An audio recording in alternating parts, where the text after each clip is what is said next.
YouTube channel medical and nursing सब।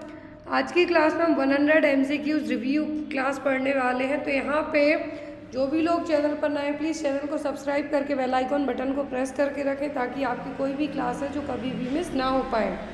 Most important thing, जिनका भी नॉर्सेट के लिए एग्ज़ाम है, MP के लिए एग्ज़ाम है, या फिर आपका कोई सा भी नर्सिंग एग्ज़ाम है, तो ये क्लास उन सभी लोगों के लिए हेल्पफुल रहने वाली है। आप किसी भी कैटेगरी का नर्सिंग एग्ज़ाम देते हैं तो। एंड मोस्ट इम्पॉर्टेंट थिंग, आज की इस क्लास में हमारे कम्युनिटी हेल्थ नर्सिंग के हैं जो क्वेश्चन ऐड किए गए हैं, जो कि आपकी अपकमिंग क्लासेस के लिए, आपके अपकमिंग एग्ज़ाम्स के लिए बहुत ही अच्छे से हेल्पफुल रहेंगे। क्लास को एंड तक है जो ज़रूर ज्वाइन किए रहें। आज की क्लास में जो क्वेश्चन हम सॉल्व करेंगे, इसमें आपको कम्युनिटी हेल्थ नर्सिंग के अलावा कुछ क्वेश्चन गायनेक के भी मिल जाएंगे, कुछ आपको पीडियाट्रिक के क्वेश्चंस भी ऐड रहेंगे। तो क्लास को एंड तक ज़रूर देखते रहना। और जो भी आपके डाउट्स हैं या फिर जो भी आपको PDF वगैरह लेनी है, तो आप डायरेक्ट मेरे WhatsApp नंबर पे कांटेक्ट करके उन PDF को परचेस कर सकते हैं। सभी के हिसाब से PDF का प्राइस है जो बहुत ही मिनिमल रखा गया है कि हर एक कैंडिडेट उसको अफोर्ड कर सकते। पर दो क्लासें होती हैं, एक होता है आपका ऑफिशियल पेपर और दूसरी होती है आपकी क्लास MCQ बेस्ड क्लास। तो जो भी लोग पेपर्स देखते हैं वो लोग ज़रूर पेपर देखा कीजिए, चाहे आप कोई सा भी पेपर दे रहे हो, किसी भी स्टेट का दे रहे हो, क्योंकि ये पेपर्स आपके अपकमिंग एग्ज़ाम में आपकी बहुत ही अच्छे से हेल्प करेंगे। तो यहाँ पर आज की क्लास में जितने भी लोग जुड़े हुए हैं, मैं बता दूँ जिनका भी 3 जून को एग्ज़ाम है वो भी इस पेपर को देखें, जिनका MP ग्रुप 5 के लिए पेपर वो भी देखें, और जिनका HSSC के लिए एग्ज़ाम है वो भी इस क्लास को ज़रूर देखें। तो यहाँ पर फर्स्ट क्वेश्चन है, रिजर्वर फॉर हुकवॉर्म। तो हुकवॉर्म के लिए कौन सा रिजर्वर रिस्पॉन्सिबल है? ह्यूमन बीइंग, सॉइल, फीसेस या फिर मंकी। रिजर्वर का मतलब कि अपने लिए एक आश्रय, हुकवॉर्म के लिए एक अपना आश्रय, अपना ठिकाना है जो कौन रहेगा? ह्यूमन बीइंग होगी, होंगे। तो हुकवॉर्म आपकी बॉडी में एंटर कैसे करते हैं कि जब भी आप बेयर फुट रहेंगे, क्या रहेंगे? बेयर फुट रहेंगे, तब आपकी बॉडी में क्या करेंगे? हुकवॉर्म एंट्री करेंगे। और जनरली इनका जो एक रिजर्वर है, जो रिजर्वर है वो क्या होगा? वो होगा ह्यूमन बीइंग। किस तरीके से? यहाँ पर आपको एक, हम ये कह सकते हैं साइकिल दिखाते हैं, चलाने वाली साइकिल नहीं, जिसमें हुकवॉर्म आपकी बॉडी में एंट्री करके आपको हुकवॉर्म इन्फेस्टेशन कैसे कॉज करेगा। मटेरियल होगा, क्या होगा? जो फीकल मटेरियल होगा, इसमें इसके जो लार्व एग हैं क्या होंगे? हैचिंग होगी, मतलब लार्व एग से लार्वा बाहर आएंगे। अब यही लार्वा इन्वायरमेंट में रहेंगे, और ऐसा नहीं इन्वायरमेंट में सभी जगह, ये जब भी स्पेशली बाथरूम वगैरह में रहते हैं और जब भी आप नंगे पैर जाते हैं तो आपके पाँव की स्क्रीन के थ्रू ये लार्वा क्या करेंगे? पेनिट्रेट होकर सीधा आपके स्मॉल इंटेस्टाइन में जाके अपना घर बना लेंगे। क्या करेंगे? पेनिट्रेट होकर सीधा आपके इंटेस्टाइन में जाके अपना घर बनाएंगे और वहीं पे रहेंगे। तो जब भी हुकवॉर्म इन्फेस्टेशन होता है तो पर्सन, आपने बच्चों में देखा होगा, बड़ों में देखा होगा कि उनकी ग्रोथ नहीं होगी उतनी ज़्यादा, या फिर हम ये कह सकते भूख नहीं लगेगी, हमेशा स्टमक पेन रहेगा। तो ये सब किसके साइन है? हुकवॉर्म इन्फेस्टेशन के। एनसाइक्लोस्टोमा ड्यूडेनल कॉमनली देखने को मिलेगा, अमेरिकैनस और कैनेलियम ये कम देखने को मिलते हैं। एग्जाम में आता है हुकवॉर्म का दूसरा नाम क्या है? तो हुकवॉर्म का दूसरा नाम होगा एनसाइक्लोस्टोमा। क्या? एनसाइक्लोस्टोमा। तो यहाँ पर ये क्या है? किसकी? इंटेस्टाइनल हुकवॉर्म की लाइफ साइकिल है। Next one is Chandler's index is used for. तो चैंडलर इंडेक्स किसके लिए यूज़ किया जाएगा? फाइलेरियासिस, एस्केरियासिस, गियोनावॉर्म या फिर एनसाइक्लोस्टोमा। तो एनसाइक्लोस्टोमा तो हुकवॉर्म है जो मैंने जस्ट अभी आपको बताया है। अब यहाँ पर जो चैंडलर इंडेक्स है, क्या है? Chandler index. चैंडलर इंडेक्स का यूज़ किसके लिए किया जाता है? एस्केरियासिस के लिए। किसके लिए? एस्केरियासिस के लिए। तो यहाँ पर आपका आंसर क्या होगा? एस्केरियासिस। अब एस्केरियासिस भी यहाँ पर आपने अलग अलग तरीके के क्या पढ़े हैं? इन्फेस्टेशन पढ़े हैं। तो यहाँ पर एक है चैंडलर इंडेक्स जो कि एस्केरियासिस के लिए यूज़ किया जाएगा। किसके लिए? एस्केरियासिस के लिए यूज़ किया जाएगा, एस्केरियासिस इन्फेस्टेशन के लिए। Next one is disease that in close to be eradicated in India, तो कौन सी डिसीज है जो इंडिया से एरेडिकेट हो चुकी है? Diphtheria, measles, polio, guinea worm disease. Close to be eradicated कौन सी डिसीज है? तो वह पोलियो। कौन सी? Polio.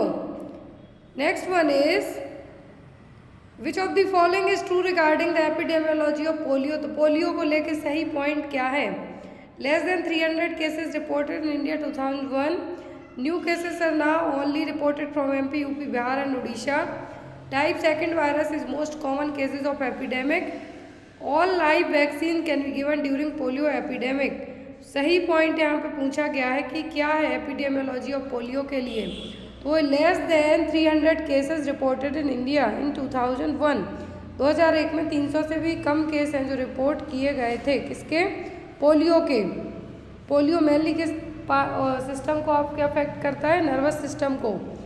Next one is for the treatment of cases of third dog bite all of the following are correct except. जब भी आप डॉग बाइट की कैटेगरी है, तो यहाँ पे क्लास थर्ड में जब डॉग बाइट है सब कुछ करेंगे किसी एक को छोड़कर। Give immunoglobulin for passive immunity, give ARV, immediately stitch wound under antibiotic coverage, immediately wash wound with soap with water. जब भी डॉग बाइट का केस पूछा जाता है तो आपका आंसर होना चाहिए क्या? Immediately stitch wound under antibiotic coverage, because आप यहाँ पे आपको स्टिचिंग नहीं करनी है, आप यहाँ पे वुंड को क्लीन करेंगे, रेबीज़ वैक्सीनेशन देंगे, यहाँ पे आप पर्सन को एंटी रेबीज़ वैक्सीन देंगे, रेबीज़ इम्यूनोग्लोबुलिन देंगे, लेकिन वुंड की स्टिचिंग आप नहीं करेंगे। तो यहाँ पर आपका आंसर क्या होगा? ऑप्शन नंबर सी, एक्सेप्ट करके क्वेश्चन पूछा गया है।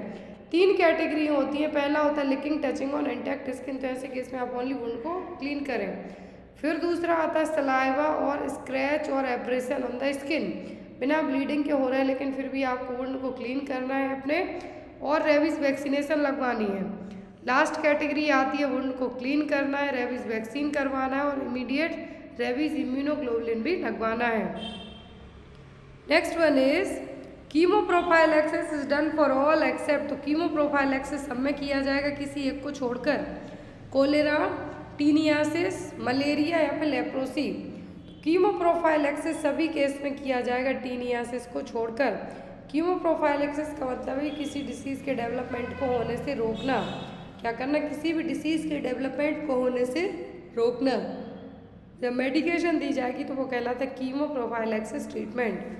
कौन सा? Chemo prophylaxis treatment. मान लीजिए किसी भी जगह पे कोलेरा फैला हुआ है तो आप डॉक्सीसाइक्लिन, टेट्रासाइक्लिन दे देंगे ताकि जो और वहाँ पर फैल रहा दूसरों को ना हो, लेकिन टीनियासिस वाले केस में आप कीमो प्रोफाइलैक्सिस ट्रीटमेंट नहीं अपनाएंगे। Next is tetanus can be prevented by which of the following, तो टिटनस को आप कैसे प्रिवेंट कर सकते हैं? Active immunisation with tetanus toxoid with booster every 5 to 10 year, adequate wound total of contaminated wound, consider passive immunisation with hyper immune immunoglobulin, all of the above.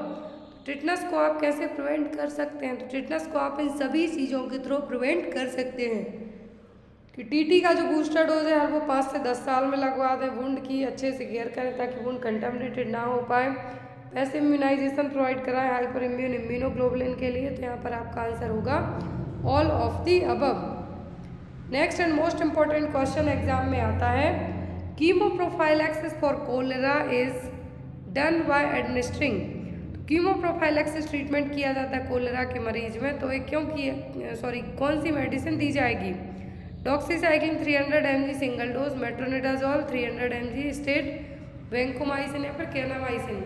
जो medication दी जाती है कोलेरा के लिए, विब्रियो कोलेरा इसका positive agent है, और उसके लिए जो medication as in chemo prophylaxis के लिए दी जाएगी होगी doxycycline 300 mg single dose. Next one is chemo prophylaxis for malaria is required in which of the following, तो किस केस में कीमो प्रोफाइलैक्सिस ट्रीटमेंट की जरूरत है मलेरिया के? जब लेडी 30 ईयर्स प्रेग्नेंट वूमेन हो, चिल्ड्रन लेस देन 6 ईयर हो, travellers from non endemic to endemic area हो, या फिर adult 20 to 40 year. Chemo prophylaxis की सबसे ज़्यादा ज़रूरत किसको होगी?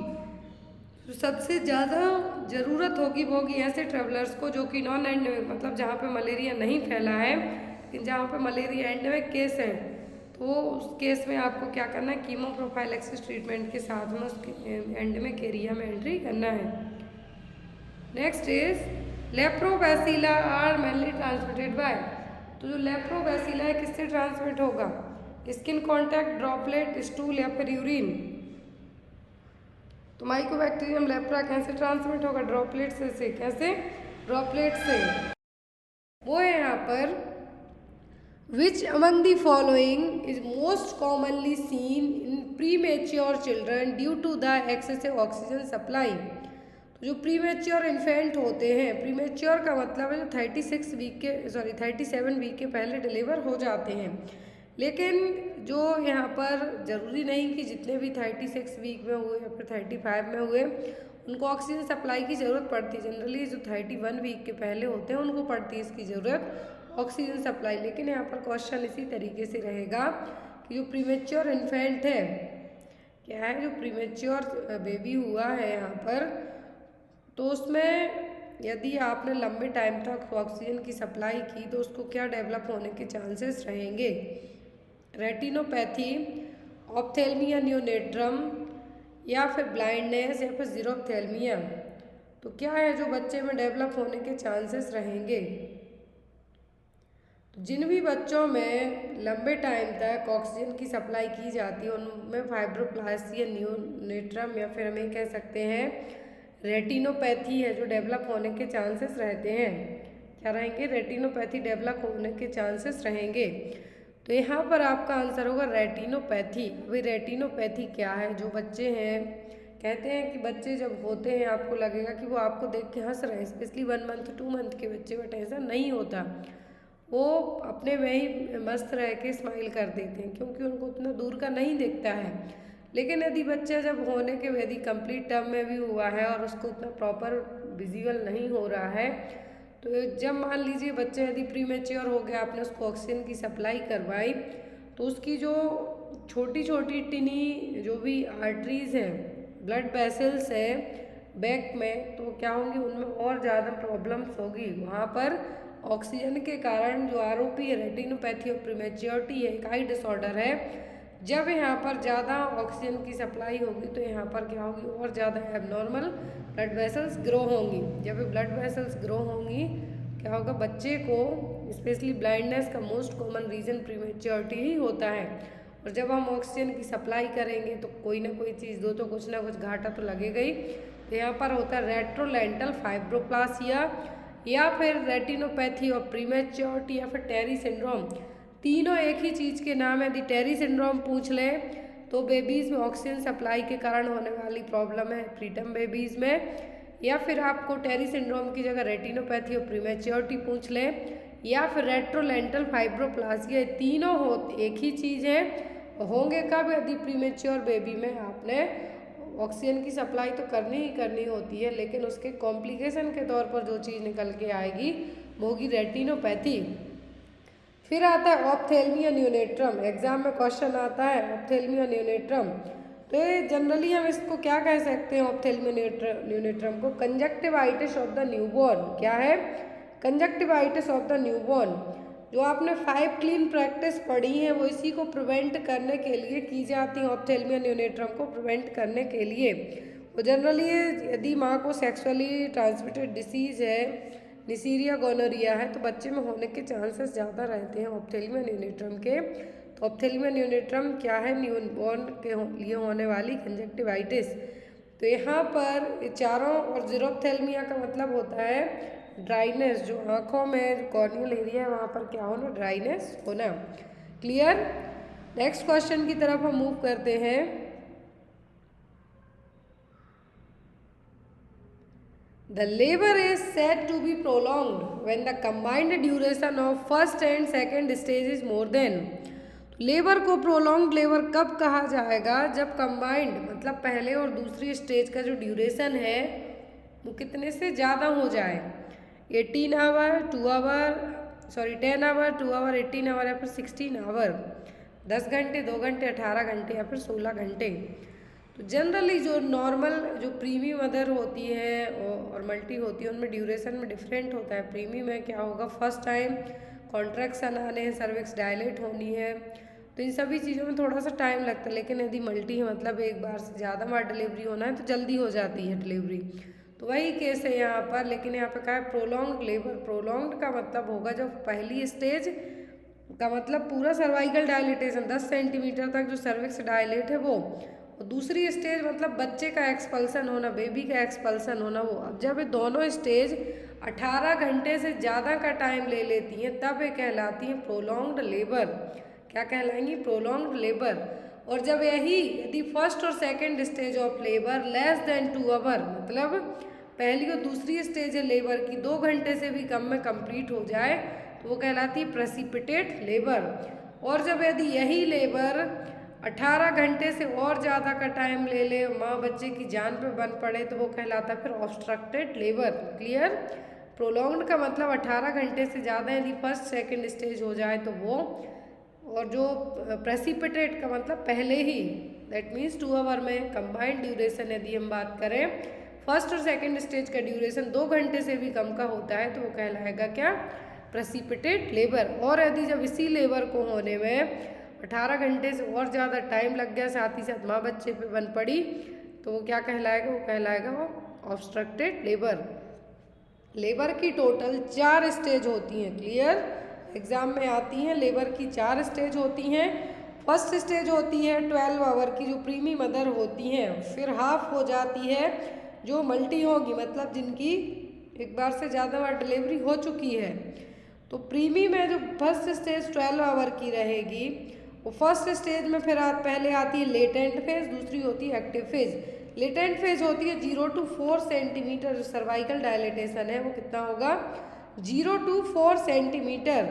फिर होती है एक्टिव फेज जिसमें 4 to 10 centimetre, 10 centimetre complete dilatation होता है। कंप्लीट डायलिटेशन का मतलब फर्स्ट स्टेज कंप्लीट हो गई है। अब क्या होगा? क्राउनिंग होगी, बेबी का हेड आएगा बाहर, बेबी बाहर आएगा तो वो कहलाएगी सेकेंड स्टेज ऑफ लेबर, जो कि 2 आवर और मे बी 30 मिनट में कंप्लीट हो जाती है। Full dilatation to expulsion of foetus ये कहलाएगा सेकेंड स्टेज। थर्ड स्टेज में birth to expulsion of placenta. क्या है? बेबी एक्सपल्सन होने के बाद जो प्लेसेंटा का एक्सपल्सन होगा वो कहलाएगी क्या? आपकी थर्ड स्टेज। फिर आती है last fourth stage. Third stage यदि जब प्लेसेंटा है विदिन 30 मिनट के, जनरली 15 मिनट में, बहुत प्रीमी मल्टी दोनों में सेम टाइमिंग ही लगती है, जल्दी बाहर आ जाता है 15 मिनट। लेकिन 30 मिनट से भी ज़्यादा यदि ड्यूरेशन लगता है तब हम इसको क्या कहेंगे कि प्लेसेंटा 30 मिनट हो गए हैं अभी भी बाहर नहीं आया है, तो इसको हम क्या कहेंगे? प्लेसेंटा। यदि प्लेसेंटा थर्ड स्टेज में विदिन 30 मिनट के भी बाहर नहीं आता है तब ये कहलाएगा रिटेन्ड प्लेसेंटा। क्या होगा? Retained placenta. और जो पोस्टमार्टम हेमरेज हमने पढ़ा है तो इसमें जो प्राइमरी पीपीएच होता है तो इसका मोस्ट कॉमन रीजन तो होता है टोनिसिटी ऑफ यूट्रस, मतलब यूट्रस की जो टॉन्स है उसमें ताकत ही नहीं बची मसल्स में। लेकिन जो सेकेंडरी पीपीएच होता है उसका मोस्ट कॉमन होता है रिटेन्ड प्लेसेंटा। रिटेन्ड प्लेसेंटा का मतलब ये नहीं कि पूरा कंप्लीट जो 500 ग्राम का प्लेसेंटा है वो अंदर रहेगा यूट्रस में, कुछ बिट्स, कुछ पार्ट्स क्या रह गए? कोटलीडॉन्स ही अंदर रह गए, फिर कुछ पार्ट्स अंदर रह गए, तो वो कहलाता है रिटेन्ड प्लेसेंटा। रिटेन्ड का मतलब होता है थोड़े बहुत पार्ट कुछ अंदर रह गए, तो वो होता है सेकेंडरी पीपीएच का most common reason. Fourth stage होती है 1 घंटे की, मान लो, तो वो होती है उसमें हमें माँ बच्चे को ऑब्जर्व करना है। क्लियर? आई थिंक आपको क्वेश्चन क्लियर हो गया होगा। नेक्स्ट की तरफ हम मूव करेंगे। Group in which people are not married if having blood relation but married outside the group, it is termed as.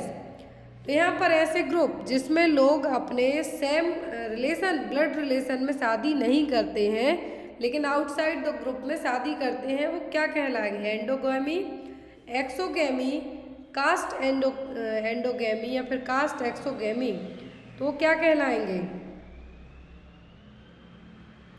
तो ये कहलाएंगे क्या? एक्सोगैमी। एक्सोगैमी का मतलब है कि यहाँ पर जो अपनी सेम ब्लड रिलेशन में शादी नहीं करेंगे, जैसे हिंदुओं में होता है, अलग अलग रिचुअल्स होते हैं, जनरली यही होता है हिंदूज़ में कि सेम ब्लड रिलेशन में आपकी शादी नहीं होगी। लेकिन मोमेडियंस होते हैं उनमें आई थिंक मामा के बच्चे को छोड़ के बाकी सभी में शादी हो जाती है। तो यहाँ पर एक्सोगेमी कहलाएगा क्या, जिसमें आउटसाइड द ग्रुप आप शादी करते हैं। गोत्र इसमें देखा जाएगा, आप किस गांव से हैं, क्या आपके पिंड हैं वगैरह वगैरह, कितने कुंडली में आपके गुण मिलते हैं, क्या राशि है, सब चीज़ें। तो ये क्या होगी, एक्सोगेमी। एंडोगेमी का मतलब होगा कि ऐसी शादी जिसमें विदिन द ग्रुप ही हो जाए, तो ये क्या कहलाएगा, एंडोगेमी। फिर यहाँ पर आपको एक तरीके का क्वेश्चन और एग्जाम में आता है, वो आता है पैट्रियार्ची और मैट्रियार्ची। एग्जाम में अभी आई थिंक ANM के पेपर में आया था, यहाँ पे नहीं है बट मैं आपको बता देती हूँ। पैट्रियार्ची में का मतलब होगा फैमिली का जो हेड है वो क्या है, मेल है। क्या होगा, मेल रहेगा। ऐसे ही आपको एग्जाम में आ सकता है क्या, मैट्रियार्ची।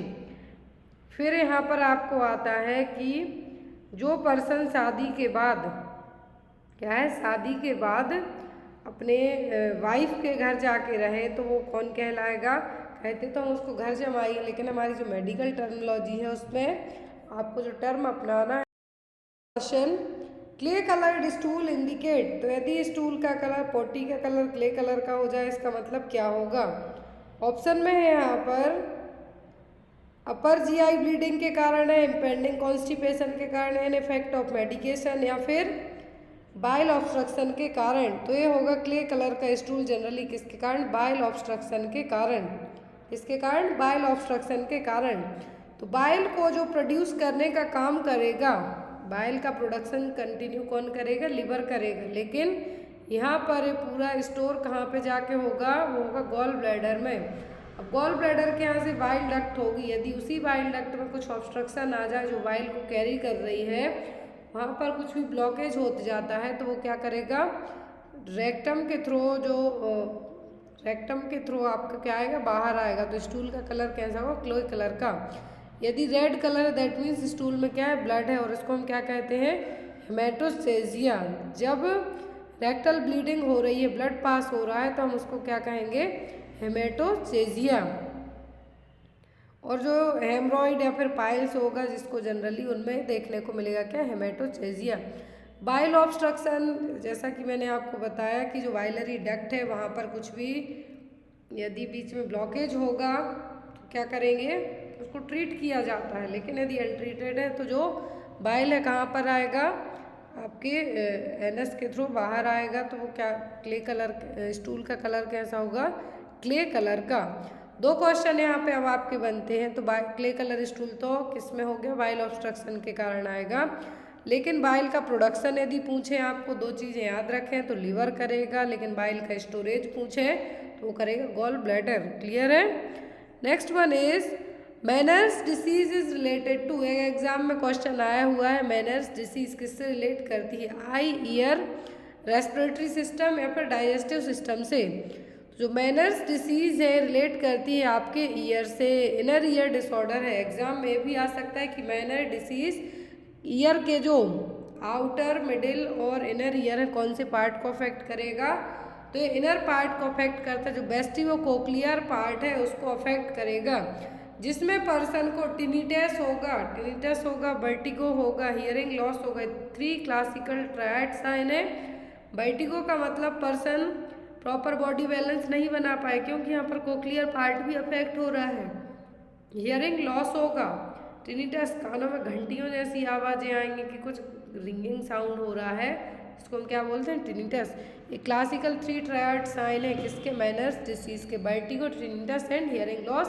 और इनर ईयर में होने वाली प्रॉब्लम है, और ये जनरली मिडिल एज एडल्टहुड में देखने को मिलेगी। Next one is the space between arachnoid and pia mater is called. तो स्पेस है जो आर्केनॉइड और पायामेटर के बीच का स्पेस है वो क्या कहलाएगा, एपिड्यूरल, सबड्यूरल, आर्केनॉइड या फिर एक्स्ट्रा ड्यूरल। तो ये कहलाता है क्या, सब आर्केनॉइड। क्या है, सब आर्केनॉइड। अब यहाँ पर आर्केनॉइड, पायामेटर, जो ड्यूरामेटर है क्या, तो यहाँ पर लेयर्स होती है मैनिंग्स। क्या है, एक लेयर है, आपने नाम पढ़ा है मैनिंग्स। इन्फेक्शन, इन्फ्लामेशन होता है तो पढ़ लेते फिर हम मेनिंजाइटिस। वो मैनिंग्स क्या है, कवरिंग लेयर है, जैसे हार्ट की लेयर है, लंग्स के लिए है, एब्डोमेन के लिए है, तो पेरिटोनियल जो लेयर है। तो यहाँ पर ऐसे ही जो मेनिंग्स है वो क्या है, ब्रेन और स्पाइनल कॉर्ड को कवर करने वाली लेयर है। अब इसकी 3 लेयर्स होती हैं, कितनी, 3 लेयर होंगी। इनर लेयर को कहते हैं हम क्या, पाया मैटर। मिडिल लेयर कहलाती है आर्केनॉइड, जो कि आपने मकड़ी का जाल देखा होगा उस तरीके से रहती है, जिसमें फ्लूइड रहेगा, कुशन की तरह काम करेगा। फिर सबसे टफ और आउटर लेयर, बाहरी लेयर क्या कहलाती है, ड्यूरा मैटर। अब इसके बीच का जो स्पेस होता है, आर्केनॉइड और पाया मैटर के बीच का जो स्पेस होता है वो कहलाता है क्या, सब आर्केनॉइड स्पेस। क्लियर है। तो यहाँ पर आपने जनरली बहुत सारे लोगों के घुटनों में दर्द होने लगता है, या फिर आपने देखा होगा कि जो साउंड आता है, आप देख सकते हैं किसी बहुत कम लोगों में देखने को मिलता है कि आपने हाथ पैर हिलाएंगे तो चट चट साउंड आएगा आपको। तो वो क्यों होता है, वो होता है साइनोवियल फ्लूइड की कमी के कारण। जो फ्लूइड है वो आपके फ्रिक्शन में आपकी हेल्प करता है, आपको कुशन की तरह साइनोवियल फ्लूइड काम करेगा। लेकिन जब वही फ्लूइड कम होने लगता है तब ये सब प्रॉब्लम्स आपकी क्या होती हैं, क्रिएट होती हैं। तो यहाँ पर यदि आपको ब्रेन की और स्पाइनल कॉर्ड की लेयर पूछें तो वो है कवरिंग लेयर, मेनिंग्स। और इसमें इन्फेक्शन, इन्फ्लामेशन होए तो ये क्या कहलाएगा, मेनिंजाइटिस। इसके जो क्लासिकल साइन पूछते हैं तो वह ब्रुजिन्स्की, कर्निंग एंड नचल रिजिडिटी। फिर यदि इसके लिए आपको कहते हैं कि इसकी लेयर्स कौन सी है मेनिंग्स की, तो होती हैं 3 लेयर्स। इनर इज पाया मैटर, मिडिल इज आर्केनॉइड, और जो आउटर लेयर है वो क्या है, ड्यूरा मैटर, जो कि सबसे टफ लेयर होती है। Next one is according to Freud which component of personality operates to the reality principle. कौन सा प्रिंसिपल, फ्रूट की जो पर्सनालिटी है उसके अकॉर्डिंग कौन सा प्रिंसिपल रियलिटी बेस पर काम करेगा, आईडी, ईगो, सुपर ईगो या फिर ट्रस्ट।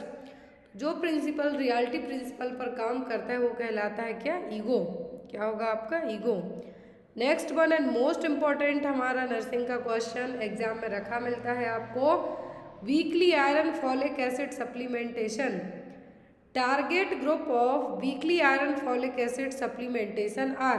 टारगेट ग्रुप क्या है weekly iron folic acid supplementation के लिए, school going adolescent girls and boys in 6th to 10th class, school going adolescent girls and boys in 10th to 12th class, 8th to 12th class या फिर 6th to 12th class. तो अब जो iron folic acid programme था, weekly iron folic acid programme था, इसमें target group रखे गए थे एडोलेसेंट एज के गर्ल्स एंड बॉयज़ जिनकी उम्र 10 से 19 साल तक की रहेगी। अब यहाँ पर 10 से 19 साल तक की एज ग्रुप के बच्चे हैं या फिर एडोलेसेंट गर्ल्स और बॉयज़ हैं, अकॉर्डिंग टू WHO के एडोलेसेंट एज ग्रुप है वो क्या है, वो 10 से 19 साल तक का एज ग्रुप। अब इस एज ग्रुप में कौन आएगा, तो इसमें आएंगे 6th क्लास से लेकर 12th क्लास तक के गर्ल्स और बॉयज़ दोनों। कौन से, 6th to 12th क्लास तक के गर्ल्स एंड बॉयज़। और ये प्रोग्राम है लॉन्च हुआ था 2013 से 2014 के बीच में। 25 जुलाई 2013 को राजस्थान में इस प्रोग्राम को लॉन्च किया गया था। एग्जैक्ट डेट पूछे weekly iron folic acid supplementation programme के लिए, तो लॉन्च हुआ था 25 जुलाई 2013 को राजस्थान में। टारगेट ग्रुप 6 से 12th क्लास तक को आप याद रख सकते हैं, गर्ल्स और बॉयज़, या फिर जो बच्चे या फिर जो गर्ल्स, याद रखें जो गर्ल्स 10 से 19 साल तक की लेकिन स्कूल नहीं जाती हैं, उनको जो आयरन फॉलिक एसिड की टैबलेट है आंगनवाड़ी सेंटर से अवेलेबल हो जाएंगी। ऐसा नहीं है कि जो पढ़ते नहीं हैं या फिर किसी भी रीज़न से उन्होंने पढ़ाई नहीं की है, स्कूल नहीं जाते हैं, तो जो एडोलेसेंट गर्ल्स ऐसी हैं 10 से 19 साल तक की एज ग्रुप की, उनको आंगनवाड़ी के सेंटर से आपको आयरन फॉलिक एसिड की टैबलेट अवेलेबल हो जाएंगी। Clear. Next one is what is the first sign of puberty in females. तो फीमेल्स में प्यूबर्टी का सबसे पहला साइन क्या है, voice changes, axillary hair, breast development या फिर मिनार्ची। तो सबसे फर्स्ट साइन क्या है प्यूबर्टी का, किसमें, प्यूबर्टी साइन होगा फीमेल्स में होगा ब्रेस्ट बर्डिंग डेवलपमेंट्स। फिर आता है आपका क्या, मिनार्ची, मतलब कि फर्स्ट जो मेंस्ट्रुएशन पीरियड आते हैं वो। यदि मेल में पूछें तो स्क्रोटम और टेस्टिकल्स की साइज बढ़ेगी, वॉइस चेंज होगी, एक्सिलरी हेयर्स आएंगे। लेकिन फीमेल में प्राइमरी प्यूबर्टी का साइन पूछे, फर्स्ट साइन पूछे तो होता है ब्रेस्ट बडिंग डेवलपमेंट। नेक्स्ट होता है फिर मिनार्ची का मतलब होगा फर्स्ट मेंस्ट्रुअल पीरियड्स का आना। इसकी स्टेज होती है thelarche, menarche. Next one is the dose of tablet albendazole administered to prevent helminthic infestation in एडोलेसेंटिज्म।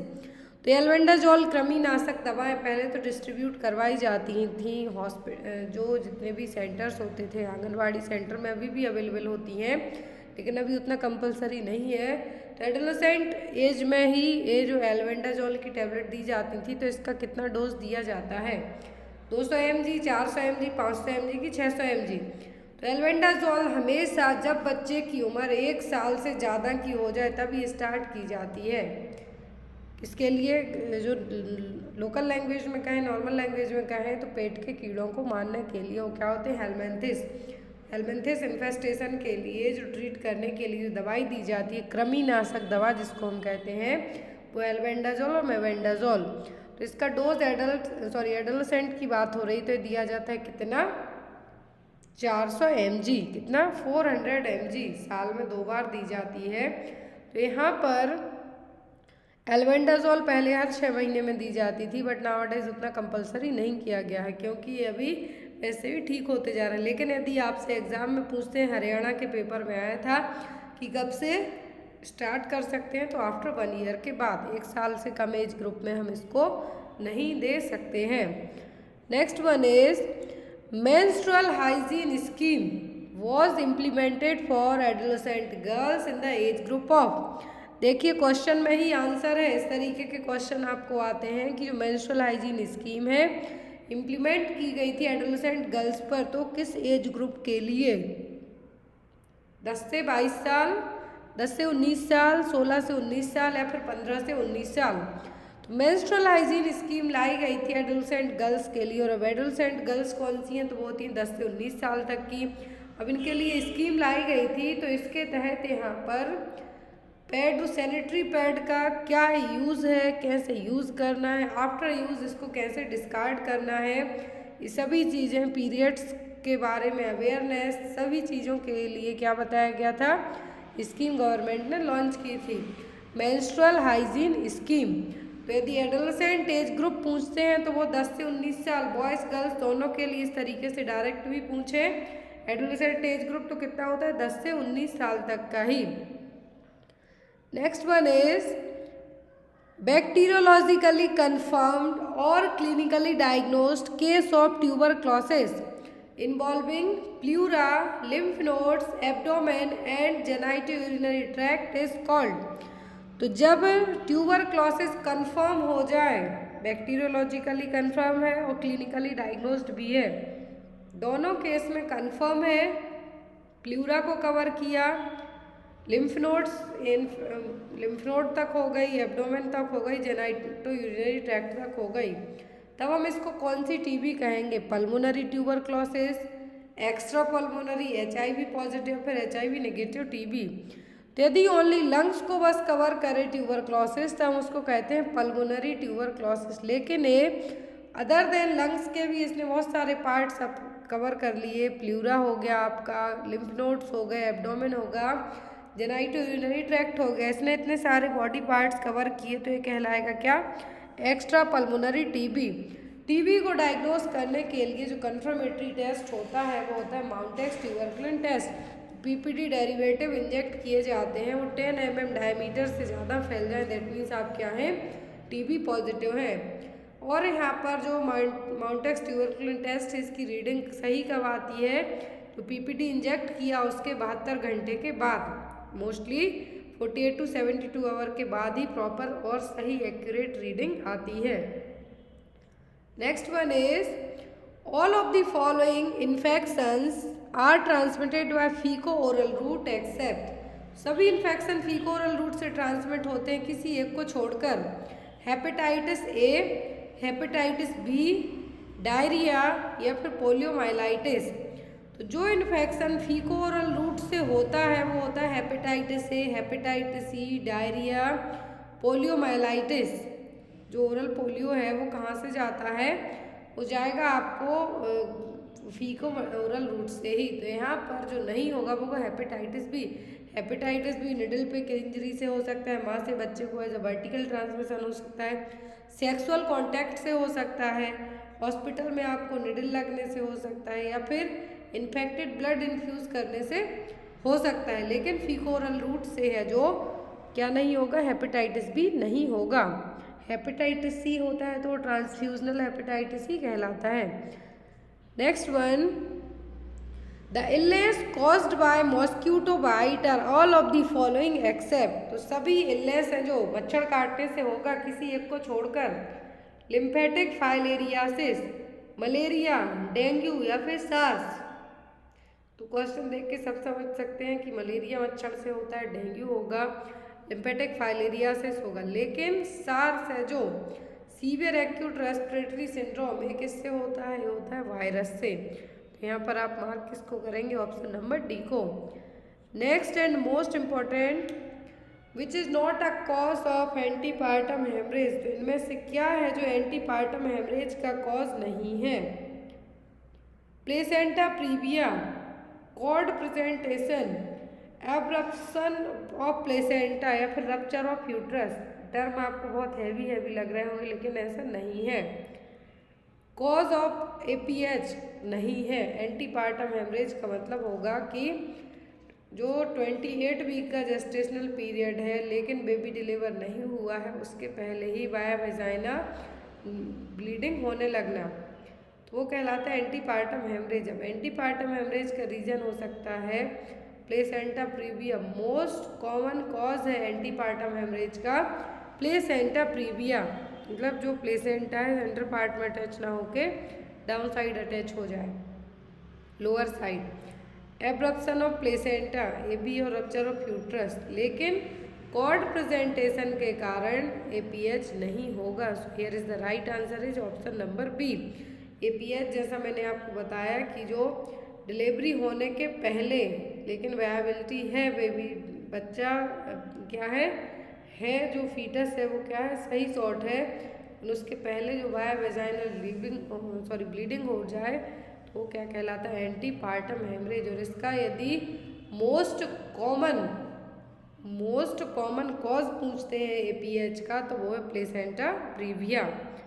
Next one is cord clamping is delayed in 1 to 3 minutes in unit because. तो कहते हैं कि cord clamp late कर दो, मतलब जो cord clamping करते हैं 1 से 3 मिनट डिले कर दिया यदि हमने तो क्या होगा, prevents anaemia in women, placenta separates easily, prevents jaundice in neonates, neonate gets cord blood. अब यहाँ पर क्या होगा, लेकिन सभी केस में आप कॉर्ड क्लैंपिंग डिले नहीं कर सकते हैं। अर्ली कॉर्ड क्लैंपिंग भी की जाती है कब, जब माँ को कुछ ऐसी प्रॉब्लम्स हो जो बच्चे में हो सकती हैं, RH जो फैक्टर है उसके कारण भी आपको अर्ली कॉर्ड क्लैंपिंग करना है। HIV माँ है तो भी कॉर्ड अर्ली क्लैंप करना है कि बच्चे में ना हो पाए, बच्चे में वो एंटीबॉडी ट्रांसमिट ना हो पाए, तो वैसे केस में हमें अर्ली कॉर्ड क्लैंपिंग करना है। लेकिन कॉर्ड क्लैंप करते हैं तो जो कॉर्ड में ब्लड है, क्या है, जो कॉर्ड में ब्लड है वो क्या होगा, बेबी को पहुंचेगा तो बेबी में वैसे भी 2-2, 3-3 ml 5 ml ब्लड की जो वैल्यू है वो बहुत ज़्यादा रहेगी। तो यहाँ पर क्या होगा, बेबी को कॉर्ड का ब्लड मिल जाएगा, बेबी एनीमिक होने से भी बच जाएगा। लेकिन सभी केस में आपको अर्ली कॉर्ड क्लैंप या फिर डिले कॉर्ड क्लैंप नहीं करना है। यदि माँ को RH फैक्टर्स की प्रॉब्लम है तो आपको अर्ली कॉर्ड क्लैंपिंग करना है एज सून एज पॉसिबल हो, क्योंकि माँ का जो RH एंटीबॉडीज़ है वो बेबी में ट्रांसमिट ना हो पाए। यदि माँ को कुछ ऐसी कम्युनिकेबल प्रॉब्लम है तो बेबी को ट्रांसफ़र हो सकती है, तो ऐसे केस में भी आपको क्या करना है, अर्ली कॉर्ड क्लैंप करना है। लेकिन यदि इस तरीके का कुछ भी केस नहीं है तो क्या करना है, डिले कॉर्ड क्लैंप करने से जो कॉर्ड में ब्लड है अम्बिलिकल कॉर्ड में वो बेबी को मिल जाएगा। अब आपको अम्बिलिकल कॉर्ड की बात करते हैं हम, तो 45 to 50 सेंटीमीटर इसकी क्या होती है, लेंथ होती है। इसमें 3 वेसल्स होती हैं टोटल, 2 आर्टरीज 1 वेन रहेगा। जो वेन है वो ऑक्सीजनेटेड ब्लड को कैरी करेगा, आपको ये चीज़ एग्जाम में आती है। और जो अम्लाइकल कॉर्ड है उसका दूसरा नाम होता है funis, FUNIS। Next one is the which of the following causative organism responsible for syphilis. तो सिफिलिस के लिए कौन सा कॉजिटिव एजेंट रिस्पॉन्सिबल है? Human immunodeficiency virus, sarcoptes scabiei, neisseria gonorrhoea या फिर ट्रिप्नोमा पैलिडियम। अब यहाँ पर जितनी भी प्रॉब्लम बताई गई है ये सभी क्या हैं? कम्युनिकेबल प्रॉब्लम है। इसमें कुछ सेक्सुअली ट्रांसमिटेड डिसीज़ भी हैं, जैसे कि निसीरिया हो गया, HIV हो गया। अब यहाँ पर जो ईचमाइट इन्फेक्शन होता है, सार्कोप्टी स्केविस ईचमाइट इन्फेक्शन होता है, उसके लिए है। HIV एड्स के लिए है, सीरिया गोनोरिया के लिए है। फिर आता है ट्रिप्नोमा पैलिडियम। क्या है? ट्रिप्नोमा पैलिडियम। VDRL टेस्ट किया जाता है सिफिलिस को डायग्नोज करने के लिए। एग्जाम में क्वेश्चन आता है VDRL टेस्ट किसके लिए होता है? तो होता है सिफिलिस को डायग्नोज करने के लिए। वेस्टर्न ब्लॉट टेस्ट किसकी कन्फर्मेशन बताता है? तो बताता है HIV एड्स की। फिर यहाँ पर आता है कि सार्कोप्टी स्केविस के लिए कौन सा टेस्ट किया जाता है? जनरली स्किड टेस्ट है जो इसके लिए किए जाते हैं। ट्रिप्नोमा पैलिडियम किसके लिए रिस्पॉन्सिबल है? सिफिलिस के लिए। निसीरिया गोनोरिया किसके लिए? गोनोरिया के लिए। नेक्स्ट वन इज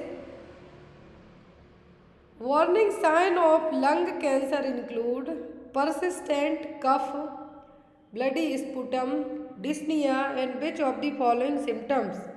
यदि किसी को लंग कैंसर हुआ है तो उसको खांसी आएगी, ब्लड स्पुटम आएगा, डिस्निया होगा मतलब सांस लेने में प्रॉब्लम होगी, और कौन से सिम्टम होंगे? डिजीनेस होगा, जनरलाइज्ड वीकनेस होगी, हाइपोटेंशन होगा कि रिकरेंट प्लूरल इफ्यूजन होगा।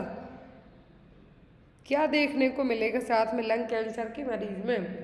तो उसको बार बार रिकरेंट प्लूरल इफ्यूजन होगा। प्लूरल इफ्यूजन का मतलब है यहाँ पर फ्लूइड का कलेक्शन होना। Clear? Next one, at the time of diagnosis of Hawkins lymphoma which of the following area is often involved। जो हॉकिंस लिम्फोमा है ये लिम्फेटिक सिस्टम में होने वाला एक तरीके का कैंसर ही है। तो यहाँ पर कौन सा एरिया इन्वॉल्व होगा? बैक, नेक, चेस्ट या फिर ग्रोइंग रीजन। तो सबसे ज़्यादा लिम्फ नोड आपके नेक रीजन में ही रहते हैं। और हॉकिंस लिम्फोमा में आप जो डायग्नोस होगा किस एरिया को प्रॉपर तरीके से बता पाएगा? तो होगा नेक एरिया को। किसको? नेक एरिया को। Next one is which of the following is a malignant tumour of the connective tissues. तो कनेक्टिव टिश्यूज का ट्यूमर कौन सा है? मैलिग्नेंट का मतलब होगा मेटास्टेसाइज, एक जगह से दूसरी जगह फैलने वाला। सार्कोमा, कार्सिनोमा, ऑस्टियोमा, फिर ग्लूकोमा। तो जो कनेक्टिव टिश्यू का मैलिग्नेंट ट्यूमर है वो क्या कहलाता है? वो कहलाता है सार्कोमा। क्या है? सार्कोमा। नेक्स्ट वन इज एक क्वेश्चन एग्जाम में आया है विच of the following is suggested surgical intervention for carcinoma prostate. तो मेल्स में जो प्रोस्टेट ग्लैंड है, मेल्स में जो प्रोस्टेट ग्लैंड है उसके लिए सर्जिकल ट्रीटमेंट क्या होगा यदि उसमें कैंसर हो जाए? तो radical prostatectomy, bilateral orchiectomy, transurethral resection of prostate या फिर ट्रांसयूरेथ्रल रिसेक्शन ऑफ ब्लैडर मतलब ट्यूमर। टर्प्ड या फिर टर्प, एग्जाम में दोनों आते हैं। टर्प इसका फुल फॉर्म आता है जनरली एग्जाम में, लेकिन यहाँ पर कार्सिनोमा प्रोस्टेट के लिए जो सर्जरी होगी वो होगी रेडियल प्रोस्टेक्टोमी। क्या होगा? Radial prostate. The modern concept of nursing that is promotion of health, prevention of disease, alleviation of suffering is known as. Modern concept है नर्सिंग का जिसमें हेल्थ प्रमोशन करना है, हमें डिसीज होने से बचाना है, और यदि कुछ सफरिंग है तो उसको हमें ट्रीट करके क्या करना है? एलिवेट करना है। तो ये कौन सा कॉन्सेप्ट है? हॉलिस्टिक, इकोलॉजिकल, बायोमेडिकल या फिर साइकोलॉजिकल कॉन्सेप्ट। यदि माइंड से रिलेटेड पूछे तब है साइकोलॉजिकल, इन्वायरमेंट से रिलेटेड पूछे तो वो इकोलॉजिकल। अब यहाँ पे पूछा है हेल्थ को लेके तो वो है आपका क्या? हॉलिस्टिक कॉन्सेप्ट, जिसमें promotion of health, prevention of disease और एलिवेशन ऑफ सफरिंग। यदि डिसीज हुई है तो उसको कैसे ट्रीट करें, सुधारें, तो वो होगा holistic concept. Next one is most important question है OBG का। क्वेश्चन है separation begins at the centre of the placenta and slide down the birth canal like a folded umbrella. This method of placenta separation referred as, तो placenta का separation यदि क्या हो, slide down धीरे धीरे हो बर्थ कैनाल जैसे जो फोल्डेड अम्ब्रेला होता है उस तरीके से, तो ये कौन सी मेथड कहलाएगी? Brandt Andrews mechanism, Slade's mechanism, Duncan mechanism, Ritgen's manoeuvre. तो ये सभी मैन्यूवर और मैकेनिज्म यूज़ किए जाते हैं। लेकिन यदि प्लेसेंटा का जो सेपरेशन है, प्लेसेंटा जो सेपरेट होता है तो किस मेथड से बाहर आता है, मतलब कि अम्ब्रेला के जैसे बाहर फोल्डेड होते हुए आएगा, तो ये कहलाएगी स्लड्स मैकेनिज्म। ये देखिए, यदि आपको सेंट्रल पार्ट से, मतलब अम्ब्रेला के जैसे कह रहे हैं, मतलब ये देखिए सेंट्रल पार्ट से प्लेसेंटा बाहर की तरफ निकल रहा है, सेपरेट हो रहा है सेंट्रल रीजन से, वो कहलाएगी क्या? स्लड्स मैकेनिज्म। यदि मार्जिनल मतलब कहीं से निकल रहा है, कॉर्नर साइड से निकल रहा है कुछ भी, तो ये क्या कहलाएगा? Matthew Duncan separation. क्या है? Matthew Duncan separation. और ये ज़्यादा रिस्की होता है क्योंकि इसमें क्लॉट के फॉर्मेशन होने के चांसेस ज़्यादा रहेंगे। Next one is public health centre and sub centre are responsible for providing health care. तो यहाँ पर पब्लिक हेल्थ सेंटर और सब सेंटर इसके लिए रिस्पॉन्सिबल है स्पेशलाइज्ड केयर प्रोवाइड कराने के लिए, क्रिटिकल केयर के लिए, टर्सरी हेल्थ केयर के लिए, फिर प्राइमरी हेल्थ केयर के लिए। जो भी पब्लिक हेल्थ सेंटर और सब सेंटर हैं प्राइमरी हेल्थ केयर प्रोवाइड कराने के लिए ठीक है, लेकिन रेफरल सर्विसेज दी जाएगी कहाँ पर? या फिर स्पेशलाइज्ड केयर या फिर टर्सरी केयर तो दी जाएगी कहाँ पर? CHC में, डिस्ट्रिक्ट हॉस्पिटल में। लेकिन PHC और सब सेंटर में ओनली हम प्राइमरी हेल्थ केयर ही प्रोवाइड करवा सकते हैं, यहाँ से रेफ़र कर सकते हैं कहाँ पर? CHC के लिए। जो रेफरल यूनिट मानी जाती है वो क्या होते हैं? CHC कम्युनिटी हेल्थ सेंटर, जो कि 1,20,000 पॉपुलेशन से रहेंगे, 80,000 से 1,20,000 पॉपुलेशन के लिए। जो सब सेंटर हैं वो हेल्थ एंड वेलनेस सेंटर हैं 2,000 से 3,000 पॉपुलेशन के लिए।